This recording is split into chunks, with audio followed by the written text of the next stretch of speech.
বিদ্যুৎ ও জ্বালানি আমদানি খাতে ঋণ $2 বিলিয়ন, জ্বালানি উপদেষ্টা এস আলমের অর্থ পাচার অভিযোগের তদন্তে নেমেছে দুদক।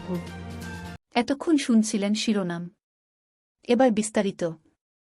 বিদ্যুৎ ও জ্বালানি আমদানি খাতে বাংলাদেশের ঋণ প্রায় $2.2 বিলিয়ন। আজ মঙ্গলবার বিদ্যুৎ, জ্বালানি ও খনিজ সম্পদ উপদেষ্টা মুহাম্মদ ফাউজুল কবির খান এই তথ্য প্রদান করেন। মন্ত্রণালয়ের সম্মেলন কক্ষে আজ বাংলাদেশে নিযুক্ত বিশ্বব্যাংকের কান্ট্রি ডিরেক্টর আব্দুল্লাহ সেকের নেতৃত্বে 4 সদস্যের একটি প্রতিনিধিদল উপদেষ্টার সঙ্গে সাক্ষাৎ করেন। জ্বালানি উপদেষ্টা মুহাম্মদ ফাউজুল কবির খান জানান, বর্তমান সরকার শক্তিশালী ম্যান্ডেট নিয়ে দায়িত্ব গ্রহণ করেছে। বিদ্যুৎ ও জ্বালানি সরবরাহ বৃদ্ধি সম্পর্কিত আইন কার্যকর করার কাজ স্থগিত করা হয়েছে এবং বাংলাদেশ এনার্জি রেগুলেটরি কমিশন আইন অনুযায়ী সরকারের বিদ্যুৎ ও গ্যাসের মূল্য নির্ধারণের ক্ষমতা স্থগিত করা হয়েছে। তিনি আরও বলেন, বিদ্যুৎ ও জ্বালানি খাতে নবায়নযোগ্য জ্বালানির ব্যবহার বাড়ানোর পরিকল্পনা দ্রুত বাস্তবায়ন করা হবে।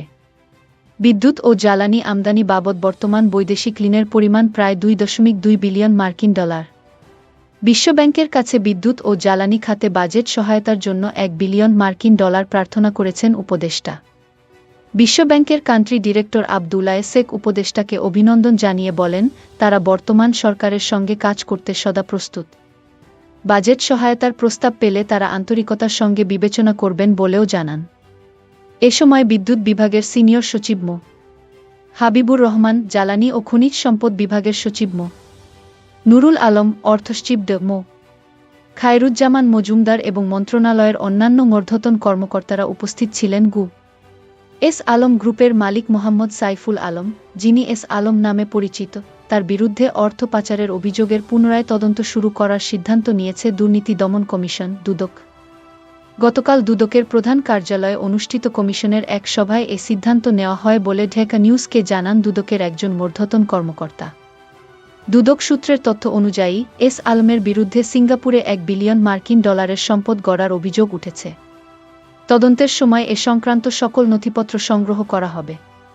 এর মধ্যে কোনো ব্যাংক থেকে কী পরিমাণ ঋণ নেওয়া হয়েছে, অবৈধ সম্পদের তালিকা এবং কোন খাতে অর্থ বিনিয়োগ করা হয়েছে তা খতিয়ে দেখা হবে। এ বিষয়ে জানতে চাইলে সুপ্রিম কোর্টের জ্যেষ্ঠ আইনজীবী খুরশিদ আলম খান ঢাকা নিউজকে জানান, আপিল বিভাগের আদেশ অনুযায়ী এস আলমের বিরুদ্ধে অর্থ পাচারের অভিযোগের তদন্ত আগে থেকেই করা সম্ভব ছিল। বর্তমান পরিস্থিতিতে এই তদন্তের পুনরায় শুরু হওয়া একটি ইতিবাচক পদক্ষেপ।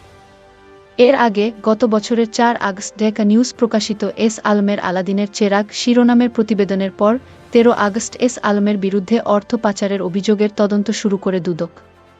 তবে সুপ্রিম কোর্টের আপিল বিভাগের আদেশে তদন্তটি স্থগিত হয়। গতকাল মঙ্গলবার সেই স্থগিত ফাইলটি পুনরায় খোলা হয়।